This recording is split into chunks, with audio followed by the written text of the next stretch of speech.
ফাতেমা রাহিমা আপনি লিখেছেন, বয়ফ্রেন্ড অনেক কাহিনী করে, তাকে ভালো করব কিভাবে? আগে ভালো ছিল, কিন্তু এখন অযথাই ঝগড়া করে, অনেক খারাপ হয়ে গেছে আগে থেকে। দেখুন, বিবাহ বহির্ভূত সম্পর্কটাই হারাম। অতএব আপনার উচিত হবে একজন মুসলিম হিসাবে এই সম্পর্কটাকে ছিন্ন করা আল্লাহর ভয়ে, না হলে আপনি কবিরা গুনাহে লিপ্ত, এবং এর জন্য আল্লাহর কাছে আপনাকে চরম শাস্তির মুখোমুখি হতে হবে। আপনি জিনায় লিপ্ত আছেন রীতিমতো। এখন আপনার নাউজুবিল্লাহ, মানে আজকাল আমরা এই হারাম রিলেশনের যে আপনার পরিচয় আছে সেটাকে বলতেও আমাদের দ্বিধা হয় না। আপনি অবৈধ সম্পর্ক করছেন, আপনি যাকে বয়ফ্রেন্ড বলছেন তিনি হল আপনার জেনার কাহিনী, জেনার সঙ্গী। এবং কোনো ছেলে যখন কোনো মেয়েকে গার্লফ্রেন্ড বলছে সে হলো তার জেনার সঙ্গী, তার মানে আমার অবৈধ কাজের সঙ্গী, আমার একটা মানে অন্যায় কাজের সাথী।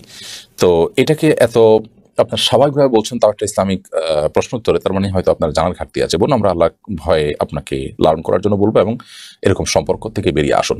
হয় আপনি বিবাহ করে ফেলুন, আর না হলে বিবাহ পর্যন্ত অপেক্ষা করুন। আর এটা যদি আপনি না করেন সেক্ষেত্রে আপনি গুনাহগার হবেন, এবং যিনি আপনার সাথে এই সম্পর্কে লিপ্ত আছেন আবার পাশাপাশি আপনার সাথে খারাপ আচরণ করছে আপনি বলছেন, তো তিনি তো অবশ্যই গুনাহগার। বিধায় আল্লাহ তাআলা আমাদের সবাইকে হারাম থেকে বেঁচে থাকার তৌফিক দান করুন।